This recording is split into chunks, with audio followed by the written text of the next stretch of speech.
vous êtes toujours sur Radio Soupente, l'émission à Racaille. Je rappelle que Radio Soupente, c'est la station des rapins, sans foi, sans loi, sans courbet. Ça, c'est pour le mal de rein. Et nous sommes le mardi 19 novembre 2019. Et c'est de Toulouse-Lautrec que maintenant, ma camarade Piquet-Cou va vous entretenir. Ouais, alors on va commencer par une petite lecture. Ça fait du bien de se commencer par ça. Et en fait, j'ai hésité, j'ai eu plusieurs choix. J'avais envie de trouver une lecture sur Toulouse-Lautrec. Et en fait, en fouillant, je me suis dit, j'ai envie de parler de la Goulue. Alors, j'ai trouvé qu'il y avait une dame qui s'appelait Marilyn Martin, qui avait écrit un livre sur la Goulue. J'ai malheureusement pas pu me procurer ce livre et avoir des extraits intéressants.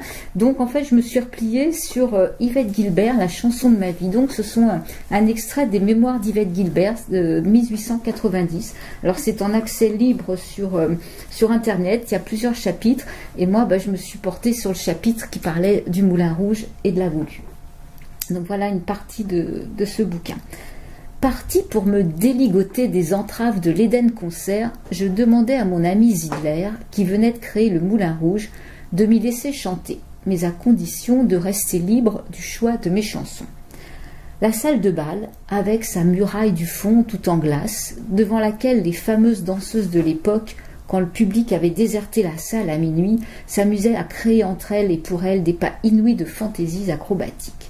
Zidler permettait à l'orchestre de jouer 15 minutes après le départ du public afin de favoriser leur délassement de chaque soir, et c'était le moment où les familiers de la maison voyaient vraiment les danseuses professionnelles en pleine action.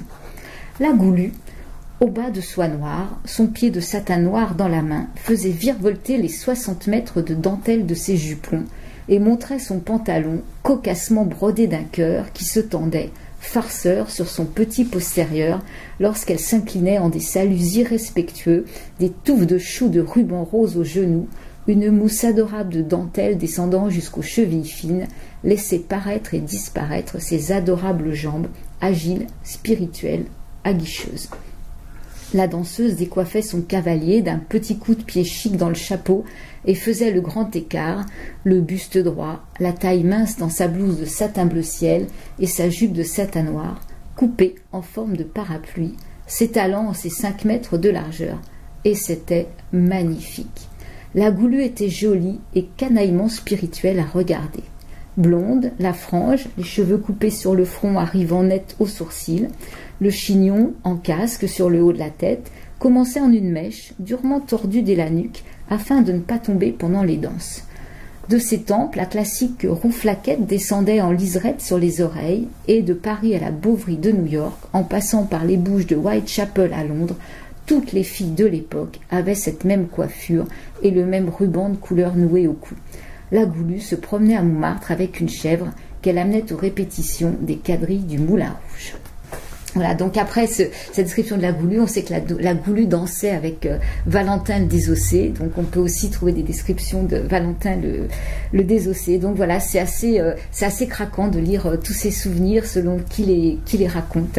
Et il y avait toutes ces filles donc qui dansaient le French Cancan, et on peut trouver sur un site qui s'appelle du temps des cerises aux feuilles mortes, il y a toute une page sur ces danseuses de French Cancan. Alors on dit que la Goulue à un moment avait une amie qui s'appelait, petite amie qui se serait appelée Momo Fromage. Voilà, Momo, la môme fromage, voilà. Mais alors les filles avaient des noms pas possibles. Il y avait par exemple Grille d'égout, Camélia dit trompe la mort, La Glu, Cri-Cri, Vol au vent, Lily Jambe en l'air, Nini Patte en l'air, la Vénus de Bastringue, Rayon d'or, la Sauterelle, voilà. Puis après dans les plus connus il y avait aussi Jeanne Avril qu'on connaît bien, voilà. Donc ouais, c'est complètement l'exposition de Toulouse-Lautrec donne envie complètement de se replonger là-dedans, parce qu'on va raconter à quel point il arrive à croquer tout ça et à nous faire partager toutes ces émotions, quoi. Oui, d'ailleurs il y a une litho de Jeanne Avril, splendide, magnifique.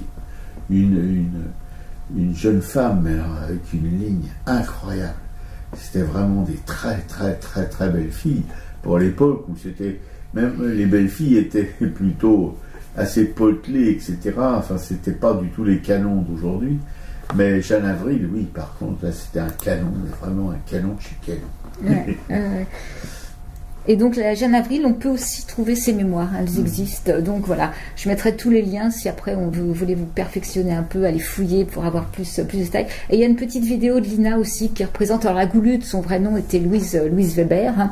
Et donc il y a une petite vidéo, on la voit quand elle est déjà plus âgée dans sa caravane, quoi. Et nos camarades écrivaines là, les sœurs Claude Isner. Ouais, elles n'ont rien fait. Si, elles en ont parlé justement dans le Petit homme de l'opéra dont j'avais parlé des derniers. On parlait de Louise de la Goulue qui a terminé ses jours à la Foire du Trône, donc qui racontait. Et d'ailleurs dans l'expo, c'est ce qu'on voit aussi, c'est que Toulouse-Lautrec a peint justement un panneau, plein de panneaux pour justement. décorer sa baraque. Et voilà, il y a un mec comme tu l'expliquais qui a racheté les panneaux il les découpait en morceaux pour pouvoir les vendre en morceaux.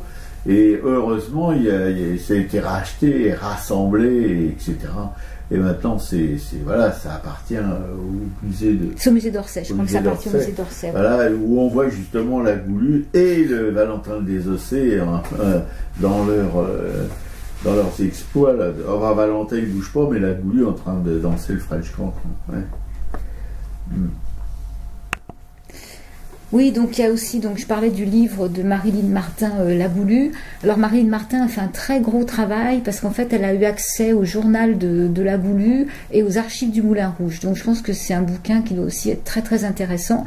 Et donc elle fait un prologue qu'elle imagine d'après ce qu'elle a pu lire de quelqu'un qui était très proche de La Goulue et qui va raconter justement même quand elle meurt. En fait, ces filles ont quand même fini souvent dans la misère sans un sou, quoi. Ouais. Oui, ça c'est le lot. C'est le lot des artistes, les artistes de cabaret de ces époques, voilà. Et bon, il n'y avait pas comme aujourd'hui des enregistrements de CD, etc., avec des droits d'auteur, des ceci, des cela. Eux, ils avaient de l'argent, ils pouvaient vivre à peu près correctement quand ils travaillaient. Mais une fois que c'est l'époque, quand elles avaient perdu leur jeunesse, leur vigueur, etc., bah, il n'y avait rien il y avait rien pour les aider, rien du tout. Aujourd'hui, les artistes, ils peuvent toucher les royalties, voilà, il y en a même qui en touchent à vie, hein. Et puis il y a aussi la sécurité sociale, il y a des choses, bref, il y a les intermittents, le chômage et tout ça, parce qu'à cette époque-là, il n'y avait rien. Tu bossais, tu gagnais à peu près ta vie, enfin, pour des artistes de cabaret. Je parle pas des ouvriers parce qu'ils gagnaient, même s'ils travaillaient, ils gagnaient rien, mais voilà, mais une fois que tu avais fini ton temps de travail, à cause de le physique qui ne suivait plus, bah, c'était fini pour eux, quoi, voilà. Ou pour elles.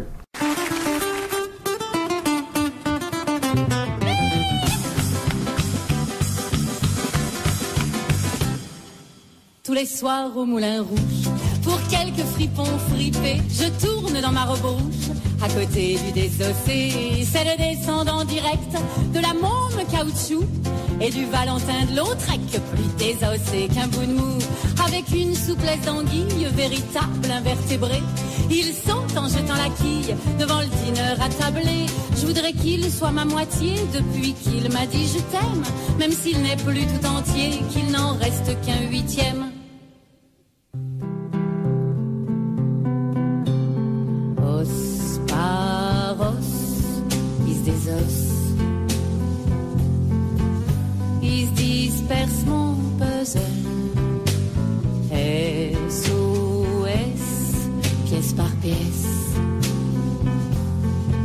Mon amour se casse la gueule tous les soirs au Moulin Rouge. Pour quelques grisons grisés, je tourne dans ma robe rouge, à côté du désossé, on tressaute comme des barcasses. Et quand je crie sur Offenbach, faut voir comme ils décarcassent des talons jusqu'au colbac. On exécute le quadrille et la série des battements, le grand écart sans coquille qui vous ferait crier « Maman !» Il ne perd pas que des osselets, le cancan vire au carnage, au balai, olé, olé, quand une couille tombe dans le potage.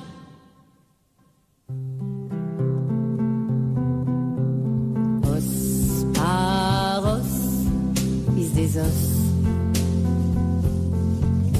ils se dispersent mon puzzle. SOS, pièce par pièce.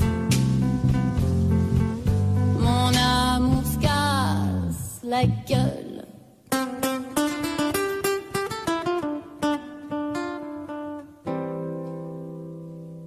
Mais ce soir au Moulin Rouge, je me moque des nippons nippés. Seul je pleure dans ma robe rouge l'absence du décalcifié. C'est-y dans les catacombes qu'il a fini par se casser parmi les tibias sans nombre et les crânes des trépassés. Aurait-il perdu la tête pour une belle anthropologue qui détaillerait son squelette dans les pages d'un catalogue? Si vous rencontrez l'artiste dans la brume ou le train fantôme, dites-lui combien je suis triste. Dites-lui de revenir atome.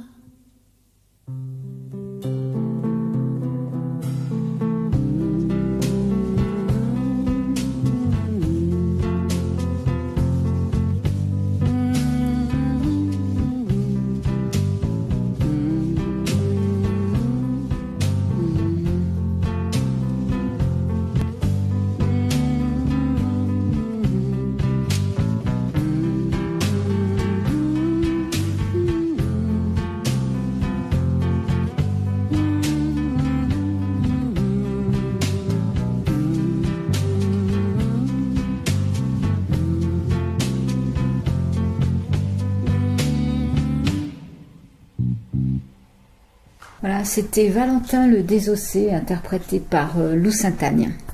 Oui, et on va poursuivre, si vous voulez, avec une bio de Toulouse-Lautrec, et on suivra avec nos commentaires sur l'expo qu'on a visité donc au Grand Palais, sur le travail de Toulouse-Lautrec.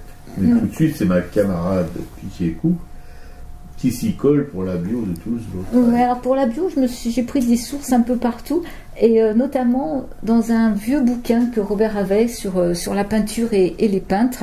Alors l'auteur s'appelle Édouard Julien, lui c'est 1883-1966. Donc il est dessinateur et peintre, il a été un des premiers conservateurs du musée Lautrec à Albi, et donc il raconte, il fait une bio assez vivante qui avait été éditée chez Flammarion, et donc il fait une bio un peu vivante, il se rappelle ses souvenirs de jeunesse quand il voyait justement la silhouette disgraciée de Toulouse-Lautrec dans les rues d'Albi, et surtout quand il venait presque tous les étés se ressourcer auprès de sa maman dans sa maison natale. Donc Henri de Toulouse-Lautrec, né en novembre 1864, ses parents sont tous deux des aristocrates, ce sont des cousins germains, donc ce sont les Tapier de Céléran côté famille maternelle et les Toulouse-Lautrec donc côté famille paternelle. Donc ces deux familles s'étaient unies par de nombreuses alliances qui avaient donné lieu à des mariages consanguins et un mariage bien sûr qui devait assurer la préservation des deux patrimoines. Donc le père de Toulouse-Lautrec, c'est le comte Alphonse, c'est un être assez fantasque, original. On peut le voir parcourir les rues d'Albi dans des tenues excentriques, il est passionné de fauconnerie, de chevaux, de cirque, et il aime bien aussi travailler dans la glaise, il aime bien modeler des animaux, les animaux qu'il apprécie particulièrement.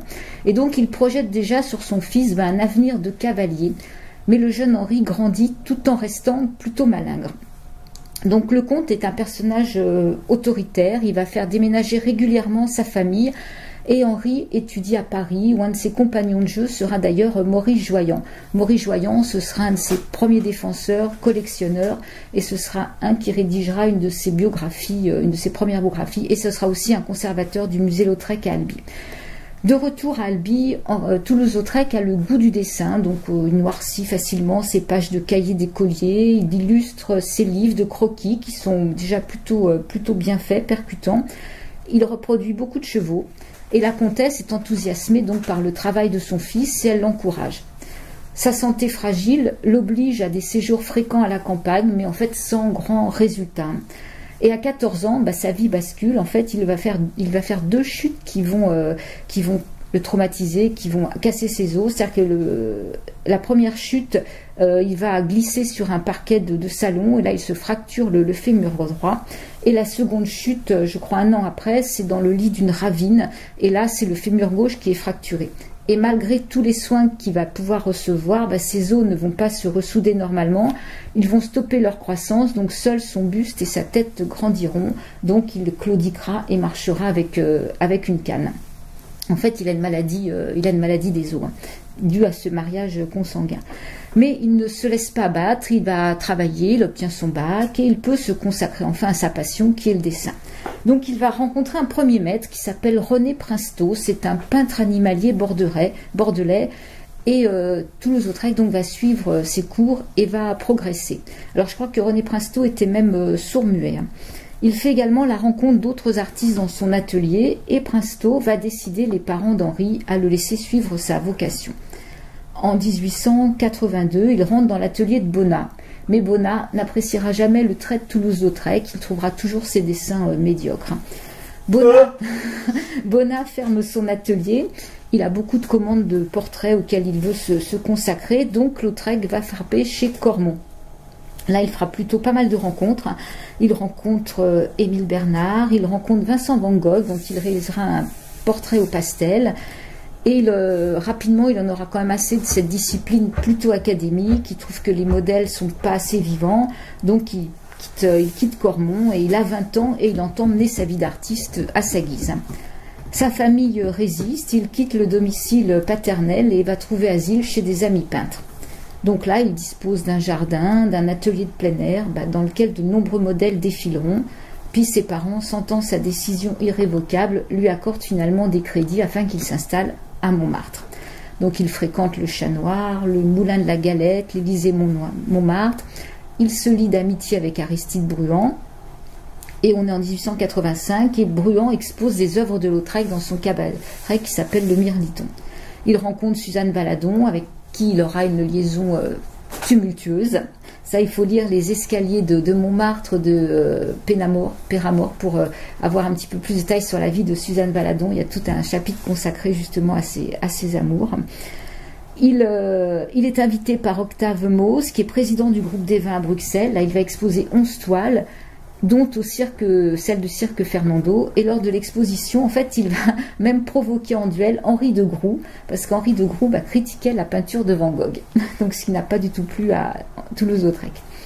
La même année, il souscrit à l'achat aussi du tableau de Manet, Olympia, pour le faire entrer dans les collections nationales. C'est Berthe Morisot qui était à l'initiative de cet achat.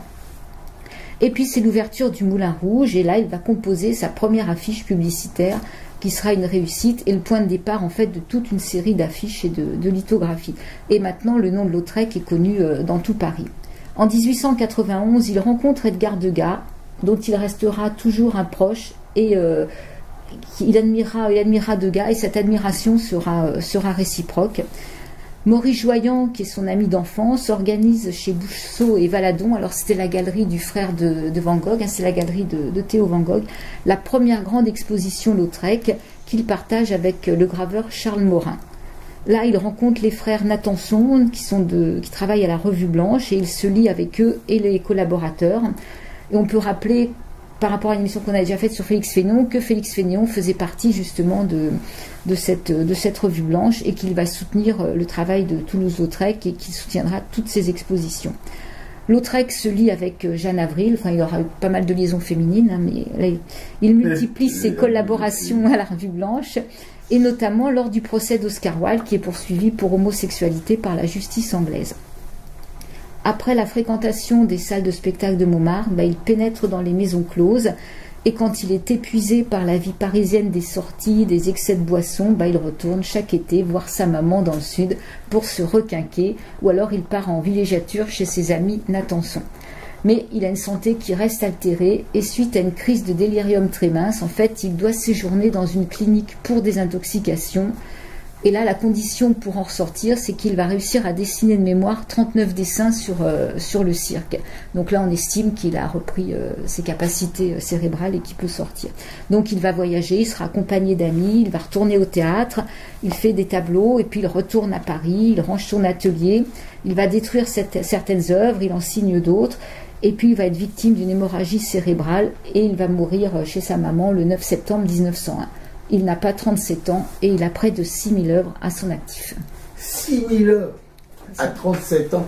Oh, Non, non, mais c'est extraordinaire parce que toutes ces pointures du 19e, début du 20e, ils ont une pléthore d'œuvres, mais c'est quelque chose d'invraisemblable.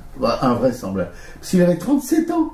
Alors imaginez s'il était mort à 95 ans ou à 99 ans, comme Chagall, il en a revu combien de milliers de plus. Ah ouais, tout à fait. Alors si on veut un peu poursuivre sur la vie de Lautrec, on peut en ce moment regarder sur Arte un documentaire qui s'appelle Lautrec l'insaisissable, qu'on peut voir en replay jusqu'au 18 décembre. Sinon, il y a la biographie de Maurice Joyand, il y a une biographie aussi des frères Natanson qu'on peut trouver actuellement dans les librairies, quoi. D'accord. Voilà, oui, Toulouse-Lautrec, c'est quand même... Enfin, on va peut-être en parler avec notre balade dans l'expo, mais c'est quand même quelqu'un d'assez... comment on peut dire ça? C'est une espèce d'extraterrestre presque dans l'art, parce que il a d'une certaine manière révolutionné plus le graphisme, je crois, que l'art, parce que ces lithos sont quand même quelque chose d'extraordinaire. C'est un grand affichiste, un des premiers grands affichistes, et puis il a mis la litho, si vous voulez, il l'a haussé au niveau d'un moyen d'expression artistique majeur, voilà, on peut dire ça, vraiment. Et je vous assure que, donc, au Grand Palais, il y a des lithos de lui, enfin, je vous parlais de Jeanne Avril, mais c'est vrai que c'est une merveille, enfin, noir et rouge, enfin bon, c'est une épure d'un corps féminin habillé, hein, mais bon, on imagine que nu, ça devait être aussi quelque chose.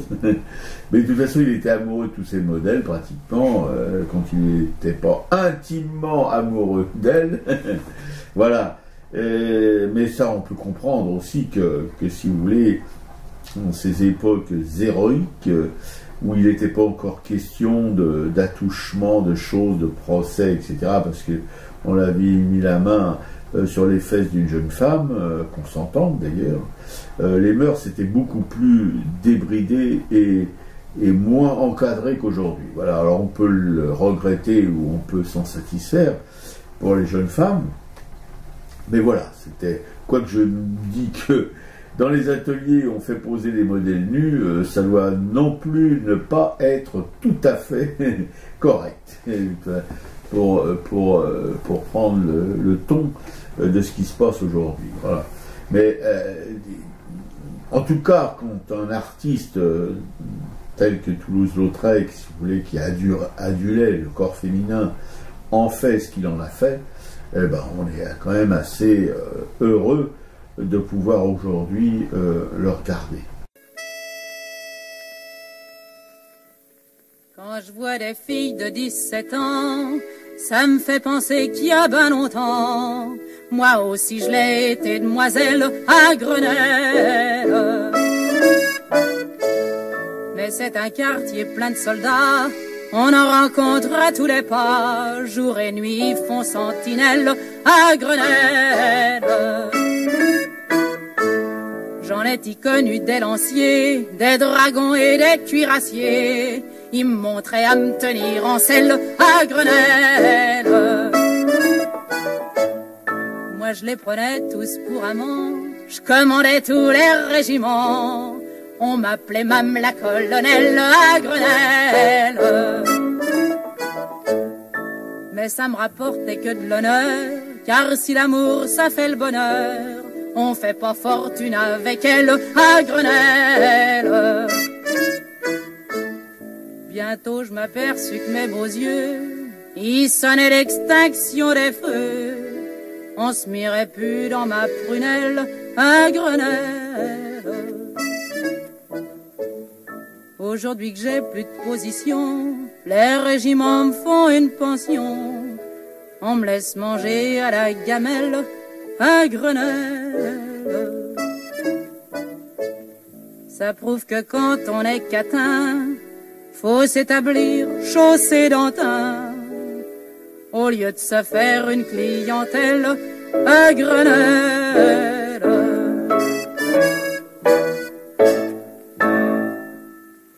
À Grenelle, interprété par Germaine Montero, une chanson qu'a chantée Yvette Guilbert. Et tout de suite, on va passer, si vous voulez, à notre déambulation dans cette expo avec ma camarade Piliou, comme je disais dans mon papier, pour cette émission, toujours au top, ma camarade, pour tout regarder, scruter, photographier, noter dans cette expo, voilà, et on va vous exposer un peu tout ça. Moi, je vous dirai mon sentiment personnel sur le travail de Toulouse-Lautrec, ma camarade. Eh bien, je vais découvrir avec vous ce qu'elle en pense. Non, mais c'est une exposition qu'on a vraiment beaucoup aimée, qui est plutôt dense. Mais déjà, bonne surprise, il n'y avait pas trop de monde. Donc ça, c'était plutôt agréable pour se promener de salle en salle. Et on a découvert, donc, on connaissait un peu le travail d'affichiste de Lautrec. Là, on a découvert d'autres aspects de son œuvre, notamment des œuvres de peinture qu'on avait peu vues, des premières œuvres ou des œuvres même où il a peint justement des chevaux. Et ce qu'on a quand même remarqué tout de suite, c'est son trait de crayon. Enfin, voilà, il a le trait. C'est le trait. Alors c'est pour ça que quand tout à l'heure, Piquet-Cou parlait de Bonnat qui n'aimait pas son trait, bon, qu'est-ce qu'il aimait Bonnat, hein. Puis il faut dire que Bonnat, quoi, donc. Voilà. Non, Lautrec, il a un trait magnifique. Voilà. Enlevé, c'est plus un dessinateur de mon point de vue qu'un peintre. Mais ça, c'est très juste ce que tu as dit, parce que il y a pas mal d'œuvres qui sont sur du carton, et ça, il faut vraiment être sur place pour voir ce travail. Et effectivement, on a l'impression que tu disais que c'était colorié. Ouais, tu vois. Ouais. Et donc dans un petit bouquin, alors c'est pareil, c'est un vieux bouquin que j'ai trouvé en Bretagne. Il y a un article de Pierre du Colombier qui parle justement de la couleur de Lautrec. Alors voilà ce qu'ils disent. Ils disent que en général, lorsqu'on parle de la couleur, on sous-entend peinture à l'huile. Donc il faudrait distinguer dans la couleur deux éléments, matière et pigment. Lautrec est peu sensible aux effets de matière que permet l'huile. Il ne se plaît pas aux empâtements, aux triturations, à ce que les peintres nomment, sans intention péjorative, la cuisine. L'huile est d'ailleurs trop lente pour son impatience. Il la dilue d'essence pour qu'elle sèche plus vite, use volontiers du carton qu'il aboie. Il est l'homme de la notation colorée, et ce qu'il a fait de plus séduisant, ce sont peut-être ses dessins rehaussés, où ne se donnant pas la peine de couvrir le fond, il jette avec prestesse une tache de gouache ou d'un pigment à l'essence presque pur. Coloriste, oui, mais non coloriste orthodoxe. Voilà, tout à fait. Non, mais c'est mon sentiment, c'est ce que j'ai ressenti, effectivement. Il n'y a pas de matière, il n'y a pas de pâte, voilà, il effleure, on dirait qu'il effleure la surface du support, voilà, avec ses pinceaux, c'est pas, si vous voulez, quand vous pensez à certains peintres comme Van Gogh ou Rensouti ou des gens comme ça, qui te travaillait ça comme comme un cuisinier travaille une matière pour faire un plat, voilà, c'est un peu ça. Mais Lautrec, pas du tout, c'est dans le raffinement, dans la touche délicate, etc., etc. Mais par contre, le dessin, alors là, oui, c'est un grand dessinateur. Ouais, donc il a peint effectivement il y a toutes ces affiches, donc cette affiche de la Goulue pour le Moulin Rouge, et il y a une affiche il y a l'affiche aussi d'Aristide Bruand, cette affiche qui est très connue d'Aristide Bruand avec son écharpe. Et ce qui est intéressant, et ce qu'on ne voit pratiquement jamais, c'est qu'on voit les étapes justement de cette affiche, couleur par couleur, et c'est du grand modèle, hein, c'est quoi, 90 sur 1m20, enfin je sais pas, c'est vraiment du grand format. Et là, on se rend compte du travail qu'il y avait à faire, et en fait, il y a 3 couleurs, quoi. Ouais. Et là, c'est l'artiste, c'est pas l'ouvrier lithographe qui est sur le coup. Normalement, c'est l'artiste qui travaille sa pierre tout seul. Voilà, c'est comme une feuille de papier à dessin, c'est comme une toile. Voilà, c'est ça, si vous voulez, l'intérêt de la litho, c'est que on travaille. C'est pas comme la gravure classique, où on travaille, on fait une plaque, etc. Après, cette plaque est reportée sur une feuille de papier. Non. Là, c'est direct, on travaille direct sur ce qui sera le support d'impression. Voilà, c'est directement. Après, on met une feuille de papier par-dessus, tac, on met la presse en action, et voilà, on est en direct. Il travaille en direct sur la pierre qui est imprimée en direct. Voilà, alors il y a dans les œuvres qu'on n'a pas l'habitude de voir, il y a une œuvre sur carton qui représente une pierreuse. Ouais. Et cette pierreuse, en fait, ne remplit pas du tout toute la surface du carton, elle est juste comme un insert un peu vertical. Et ça, j'ai trouvé ça assez formidable, quoi, cette pierreuse-là. En plus, le sujet, c'est pas un sujet de Lautrec.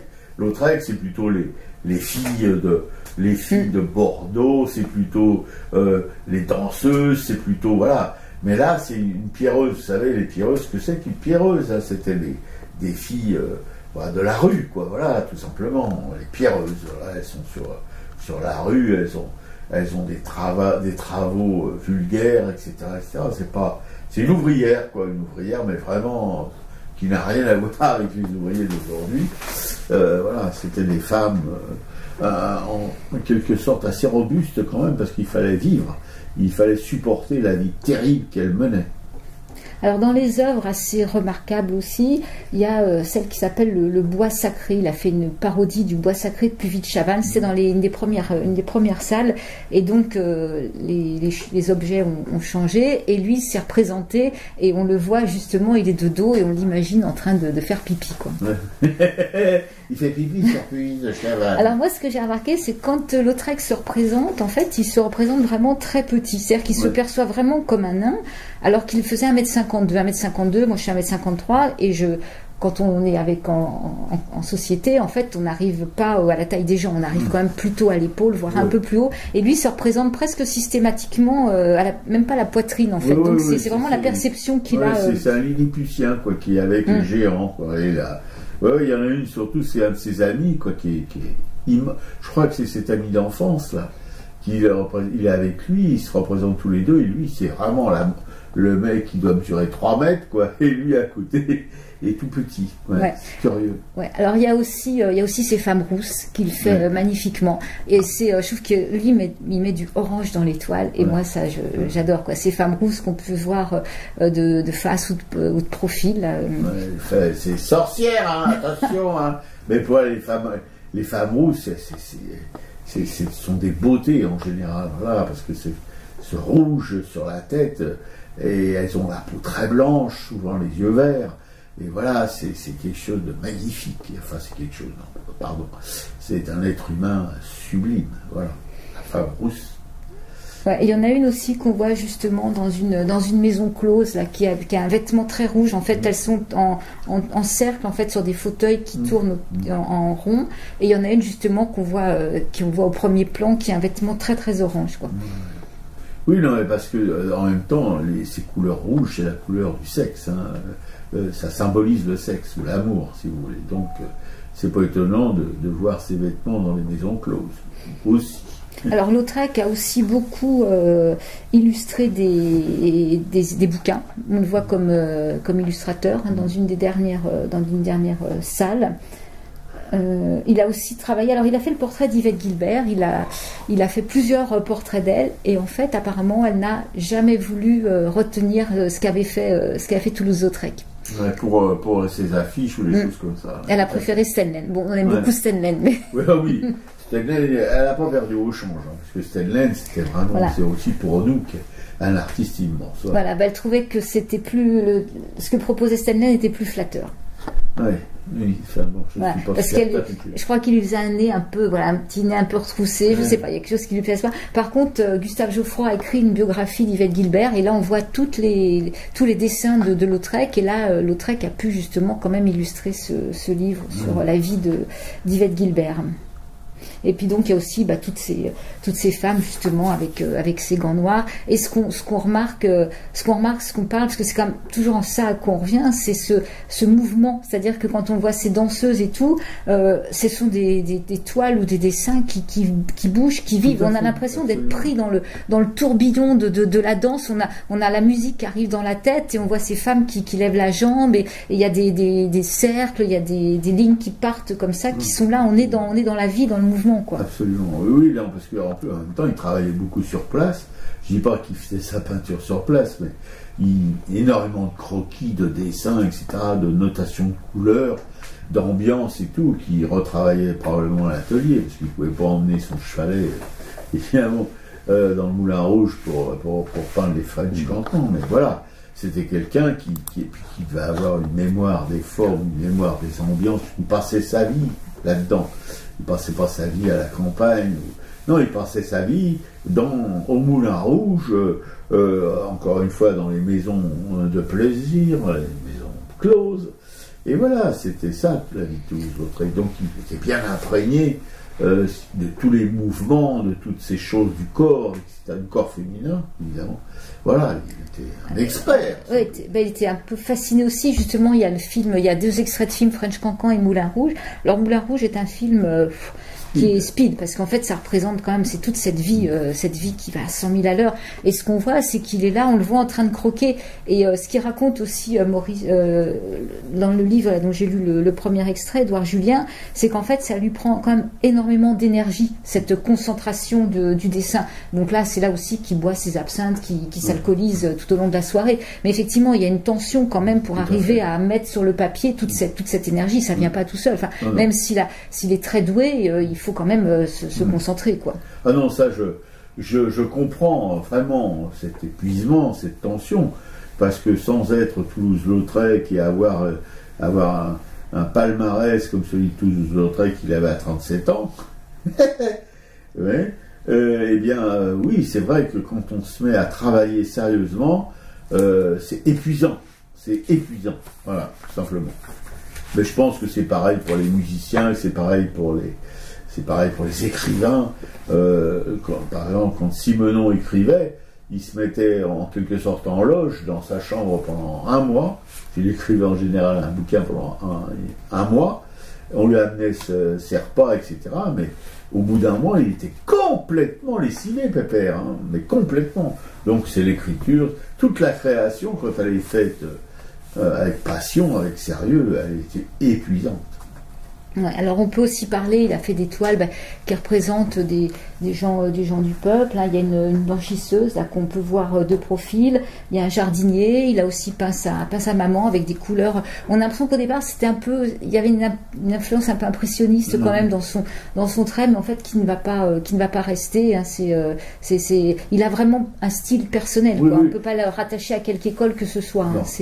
Non mais le style c'est toujours pareil, il émerge à force de travail. Mais au départ, on n'est pas forcément. On voit tous les débuts de tous les artistes qu'on connaît, en tout cas, des gens comme Buffet, comme Dubuffet, comme etc., etc. On voit leurs œuvres, ou Robérol, ou je pense, ou Le Roi, etc. On voit leur style du début, qui n'a absolument rien à voir, ou même de comment il s'appelle cet artiste américain, là, dont je me souviens jamais du nom, celui qui faisait des projections. Pollock, non. Pollock, oui. Quand on voit le style de Pollock à ses débuts, ou même pas qu'à ses débuts, ça n'a rien à voir avec ces projections de barbouille sur une toile. Voilà, il y a un moment où l'artiste arrive à s'épanouir, à trouver un style. Et il y en a d'autres qui s'amusent à casser les styles qu'ils trouvent, comme Picasso, qui a toujours renouvelé plus ou moins son inspiration, hein, en copiant beaucoup les autres d'ailleurs, mais les meilleurs. Ouais. Et alors là c'est pareil, c'est un extrait du documentaire qui est sur Arte, donc c'est François Gauzy. François Gauzy est un ami peintre qu'il a rencontré, je crois, chez Cormon, et il demande à François Gauzy de poser dans son atelier de la rue Caulaincourt, et en fait il pose pour un tableau qui va s'appeler Jour de première communion, et ça c'est pour mettre en avant toute la capacité d'imagination de Toulouse-Lautrec. Donc voilà ce que dit François Gauzy dans ses mémoires. Poser pour Lautrec était presque un plaisir. Je devais faire le simulacre de pousser une voiture d'enfant. À défaut de voiture, je posais en appuyant mes mains sur le dossier d'une chaise. Sa composition demandait 5 personnages et il n'avait qu'un modèle. Mais il se passa très bien des 4 qui lui manquaient en les dessinant de mémoire. Toute blanche parmi ses voiles, donc la petite communiante précédait sa mère, qui elle était vêtue de noir et coiffée d'une capote en nid d'oiseau. Elle donnait la main à sa fille grotesque avec ses jambes maigres, ses bas blancs et ses bottines à haute tige noire. Il ajouta même un fiacre au bout de la rue et des chemises empesées à la vitrine d'une boutique. Mon par-dessus était devenu une redingote, mon pantalon avait raccourci et mes pieds augmentaient de volume. À 5 heures, le dessin était terminé. Voilà. Et quand on voit justement dans ce documentaire, on voit effectivement François Gauzy qui pose simplement les mains sur une chaise et on voit le tableau qui arrive, et donc effectivement c'est un tableau jour de première communion. Ouais, voilà, ce sont peut-être des détails, mais des détails qui illustrent bien cette comment dirais-je, facilité, ces prouesses, cette virtuosité, voilà, de Toulouse-Lautrec. Alors souvent, la virtuosité en art, c'est pas ce qu'il y a de mieux, mais il y a des artistes qui arrivent à la maîtriser et à la magnifier et à en faire des chefs-d'œuvre. Voilà. Un chef-d'œuvre de virtuose, c'est pas toujours la meilleure chose, mais chez Lautrec, malheureusement, ou heureusement plutôt pour lui, oui, voilà, sa virtuosité l'a aidé à faire des chefs-d'œuvre.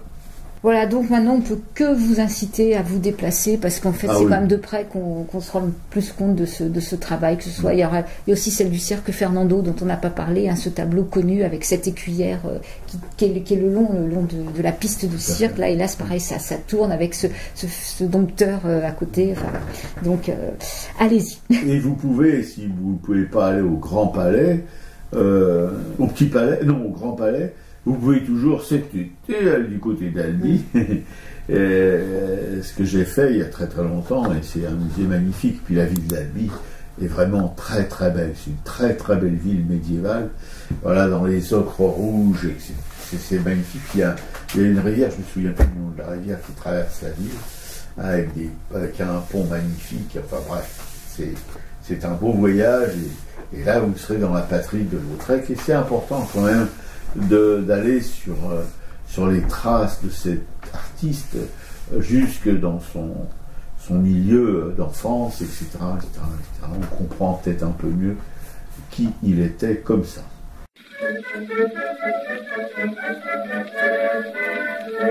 Malgré que tu sois un roturier, le dernier des fils d'un poirier, la rue Berthe, depuis les temps les plus anciens, nous habitons voisins les mieux à Montbert. En 1870, mon papa Canorel 36 et la Verte est mort à 47 ans, qui fait qu'il repose depuis longtemps à Montbert. 2 ou 3 ans après, je fis qui peut s'appeler pour un bon fils une rue de Verte. Un soir, sur le boulevard Rochechouart, ma pauvre maman se laissait voir à Montbert. Je ne fus pas très heureux depuis, j'ai bien souvent passé mes nuits sans couverte. Et pas souvent, quand j'avais faim, j'ai pas toujours mangé du pain à Montbert. Mais on était chouette en ce temps-là, on ne s'accréquerait pas sur la butte déserte. Et je faisais la cour à Didi qui voulait faire son nid à Montbert. Un soir d'automne, à ce qui paraît, pendant que la vieille buteur tirait sa robe verte, nous nous épousions dans les foins, sans mère, sans noce et sans témoin à Montbert.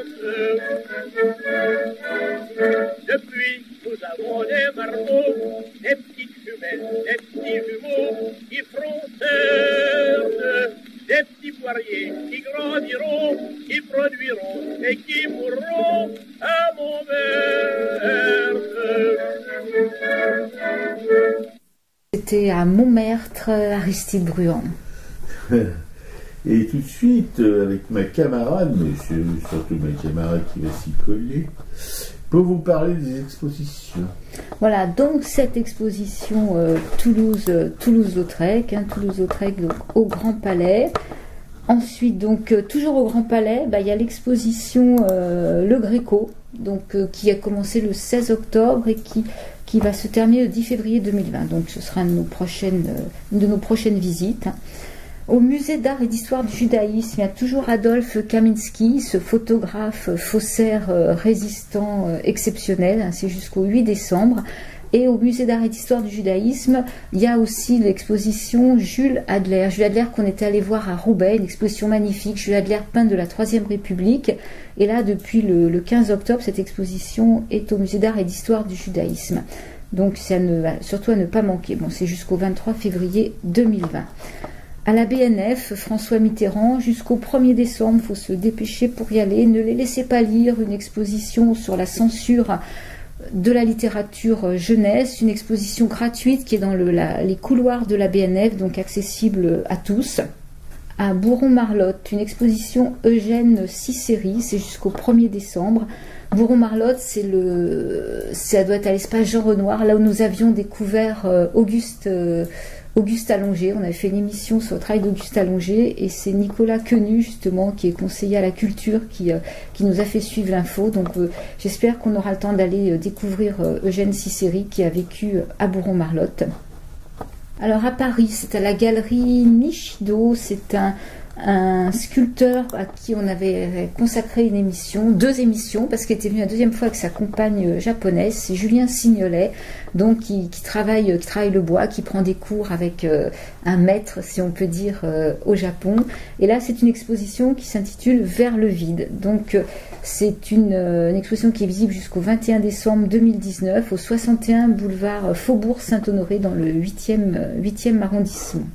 Sylvie Le Graciet, qui est conservateur du musée Eugène Carrière à Gournay-sur-Marne, organise deux soirées. Donc c'est la Société des Amis d'Eugène Carrière qui propose 2 soirées. Donc il y a une soirée le 23 novembre, non c'est pas une soirée, c'est à 16h.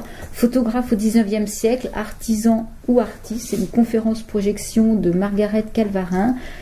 Et le samedi 30 novembre, toujours à 16h, au prix de 6 €, c'est focus sur le portrait de Georges Picard. Georges Picard dont on reparle actuellement, qui est quand même réhabilité, qui a tout fait pour réhabiliter Dreyfus. Et Eugène Carrière avait fait justement le portrait de Picard, ça fait partie de cette collection. Je signale que Picard était un antisémite notoire, comme beaucoup de gens à cette époque, de militaires, etc. Et qu'il a quand même défendu Dreyfus, parce que comme officier de renseignement français, il avait eu accès à des sources qui disaient tout à fait le contraire de l'accusation, etc., etc. Il était au fait des choses. Et il a été viré de l'armée en fin de compte. Il a réussi à défendre Dreyfus, mais pour le récompenser, on l'a viré de l'armée. Voilà. Et à Strasbourg, alors une très belle expo, nous on n'aura pas le temps d'y aller, c'est jusqu'en janvier 2020, ça sera peut-être un peu compliqué, autour de Käthe Kollwitz. Alors Käthe Kollwitz, cette peintre graveuse allemande qui a vraiment travaillé, qui est devenue pacifiste tout au long de sa vie, qui a perdu un fils à la guerre de 14 et qui a fait un travail magnifique sur la guerre, la détresse des femmes. Oui, on avait fait une émission sur elle. On a fait 1 ou 2 émissions sur elle. On en fera 3, 4, 5, même si ça nous fait plaisir en plus. Et là, à l'occasion de cette exposition à Strasbourg, dans les librairies parisiennes, donc dans le rayon artistique, on peut justement, il y a son journal qui est réédité, c'est l'occasion il y a 2 ou 3 bouquins sur son travail qui sont disponibles dans les librairies. D'accord. Voilà, et puis alors, lire. Donc je me suis collé à la lecture d'Auschwitz par une rédactrice en chef de la BBC, journaliste en même temps, évidemment. Voilà, c'est pas une directrice de la BBC, col blanc, qui a écrit ce bouquin sur Auschwitz, qui est une somme. Et à mon avis, si on veut comprendre le nazisme, il faut lire ce bouquin, parce que c'est pas seulement un bouquin sur la tragédie d'Auschwitz et des autres camps de la mort, parce qu'il y en a il y a une concurrence entre les lieux d'exécution de masse des Juifs, des Polonais, des Russes. C'est parce que pour les nazis, les Polonais et les Russes, c'était des races, des sous-races, voilà. Et donc, un peu comme les Juifs, moins que les Juifs d'une certaine manière, parce qu'il y avait des prisonniers de guerre, mais le traitement que leur réservaient les nazis, c'était pas quelque chose de très très sympathique. Voilà, c'est tout ce qu'on peut dire là sur ces Polonais et ces Juifs.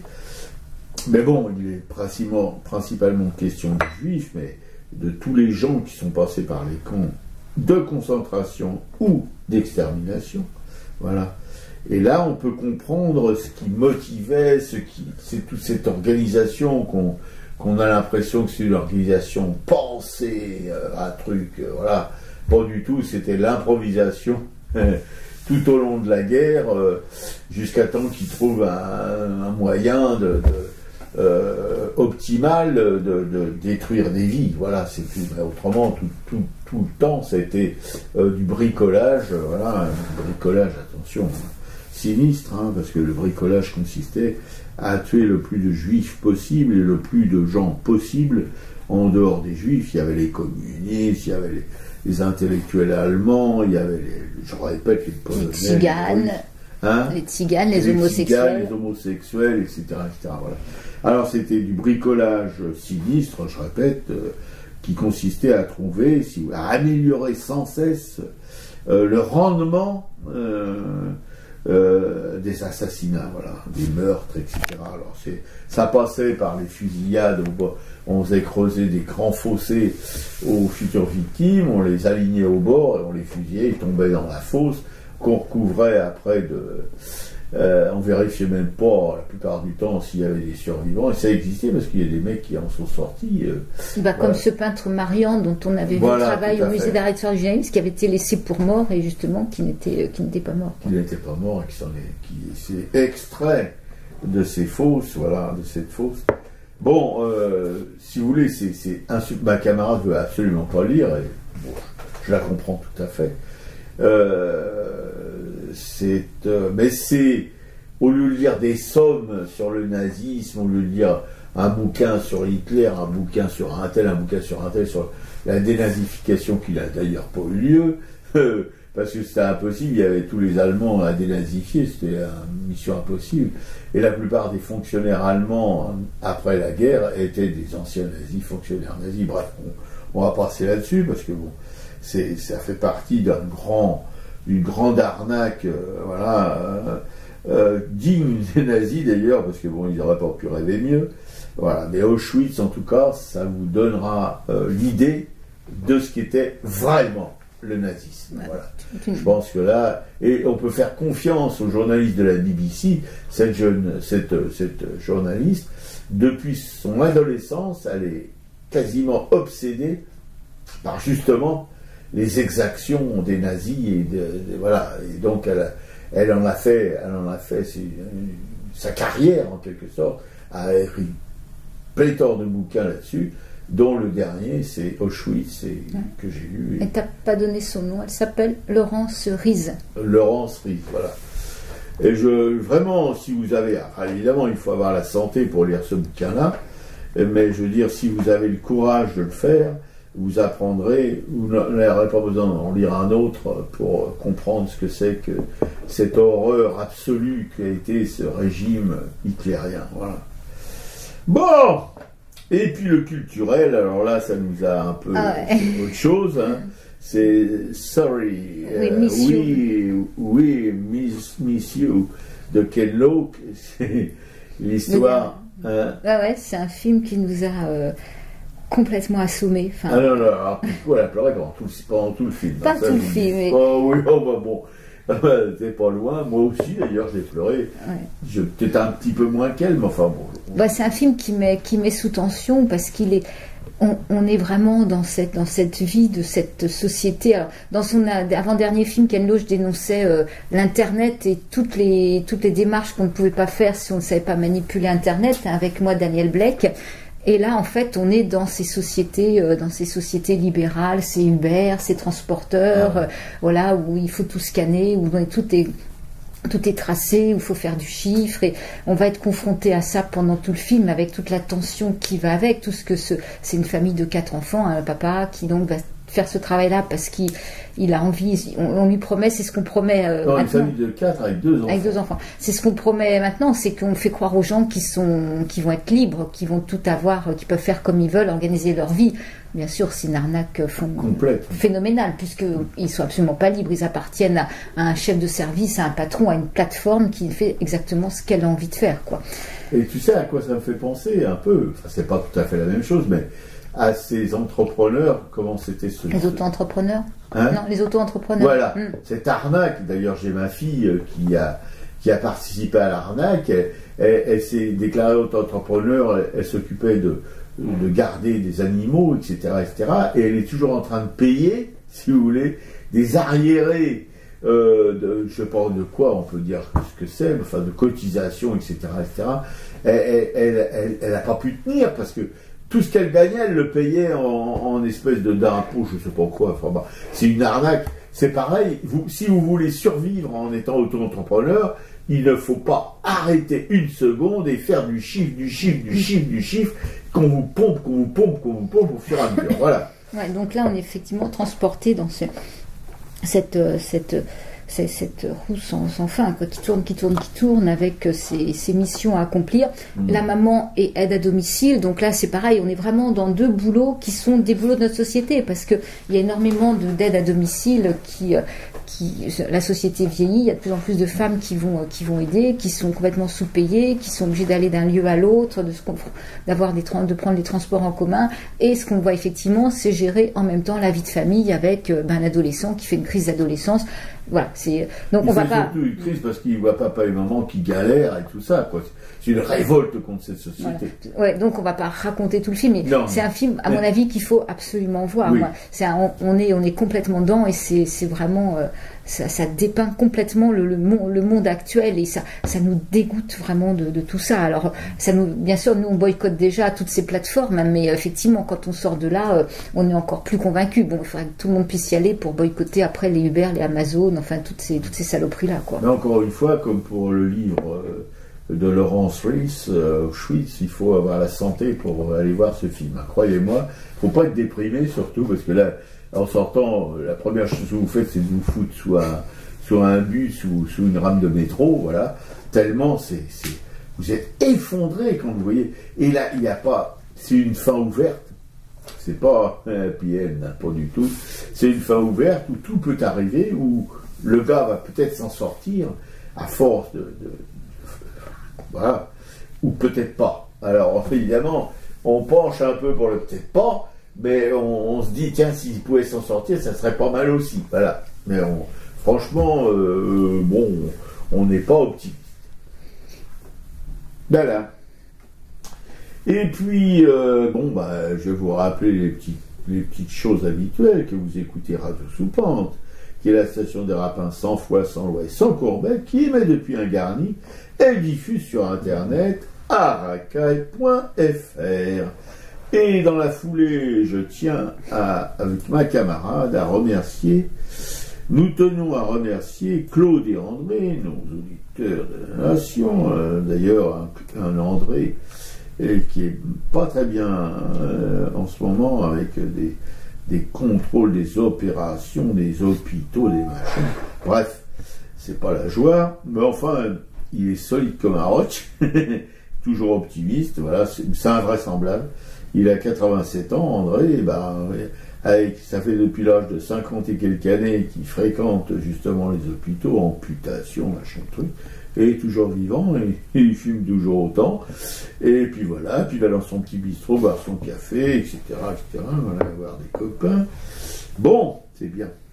Karine, la copine de Piquet-Cou, qui est une artiste qui habite au fin fond d'une banlieue où je serais incapable d'y aller tout seul, même en transport en commun, voilà, mais enfin qui se défonce aussi pour survivre de son art, voilà. Et puis c'est bien, je trouve, ce qu'elle fait et son énergie, surtout une énergie invraisemblable. Marie-Christine Bélier, c'est un peu le même genre, mais elle est graveuse, elle est dans le quart à Pujol, voilà, qui toute seule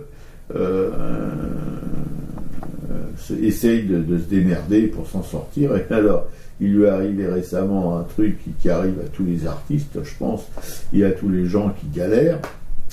Elle avait un loyer de 30 € pour son atelier, voilà, c'était sympa, on se disait, tiens, la propriétaire est gentille et tout, des rapports sympas et tout ça.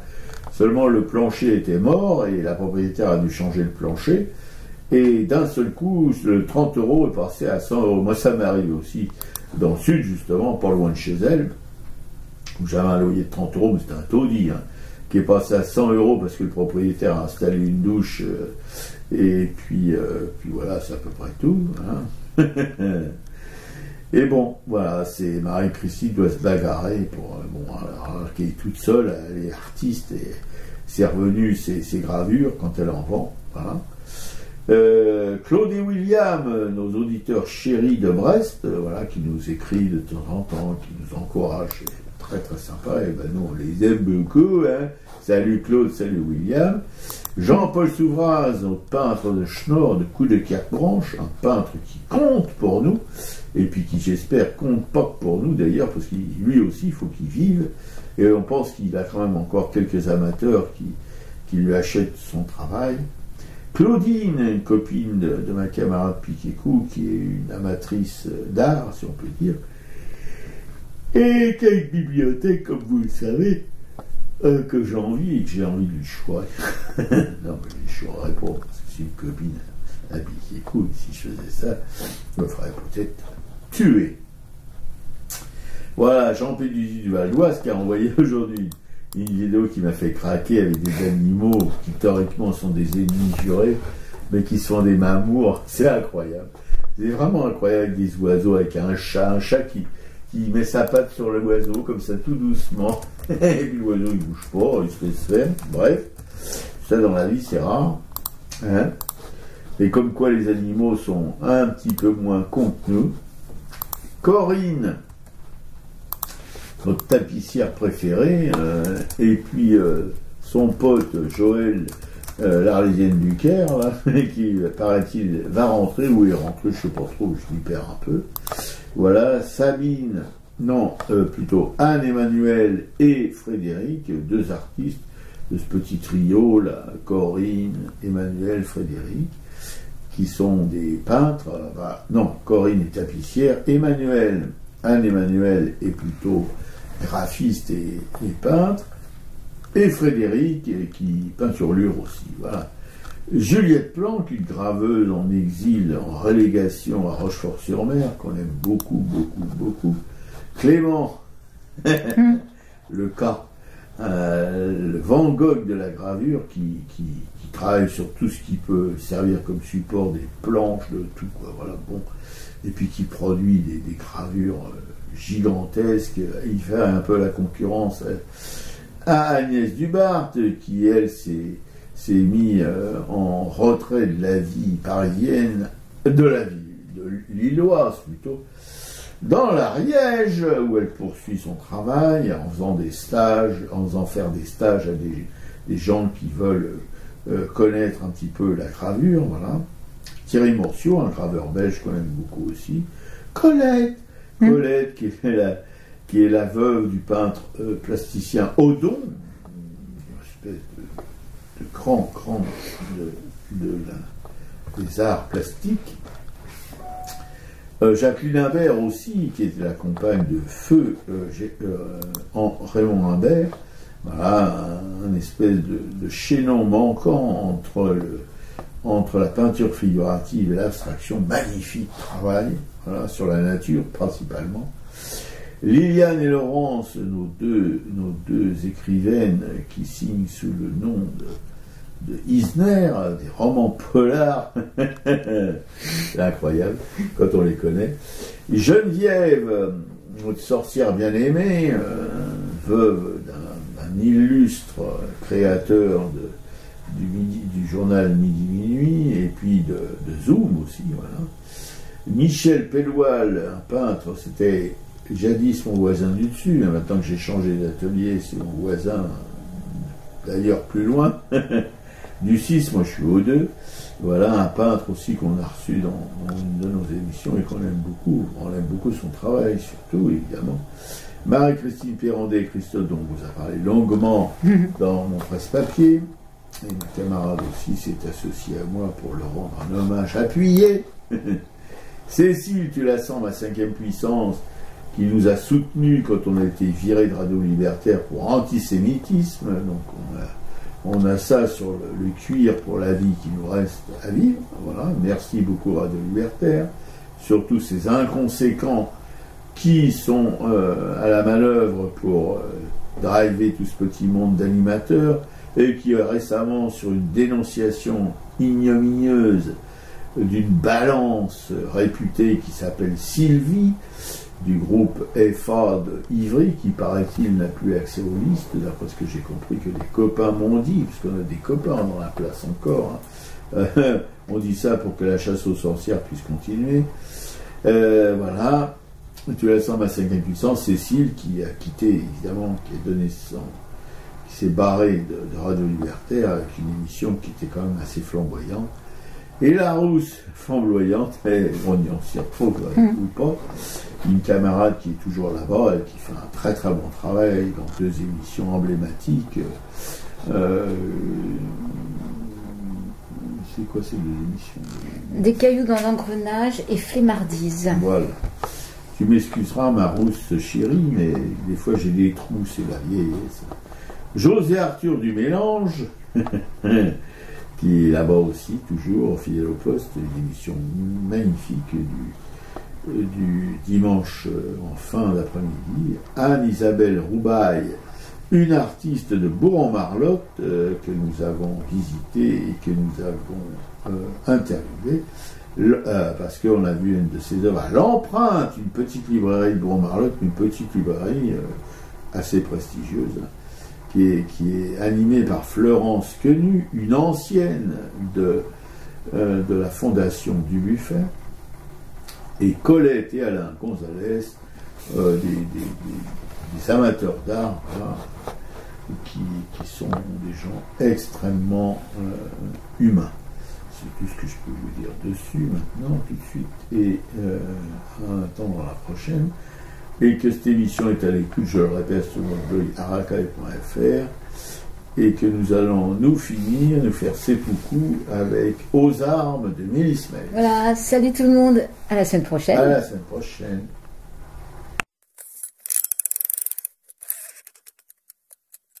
C'est la lutte finale, un combat d'initiés sont les perdants qui gagnent, nos dames émancipées, les médias sous le roi, mon peuple articulé, d'un pantin au long bras, faut pas venir pleurer. Allons enfants de la patrie, le jour de gloire est terminé entre nous deux. La tyrannie sous l'étendard sang élevé, entendez-vous dans nos campagnes mugir nos pauvres de faim de froid, qu'ils viennent jusque dans vos bras, pleurer dans nos villes, nos sarcasmes aux armes, etc.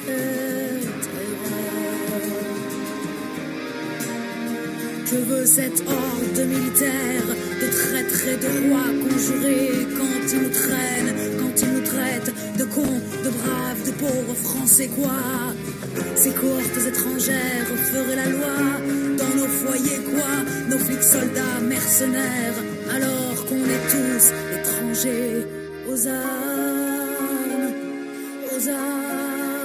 etc.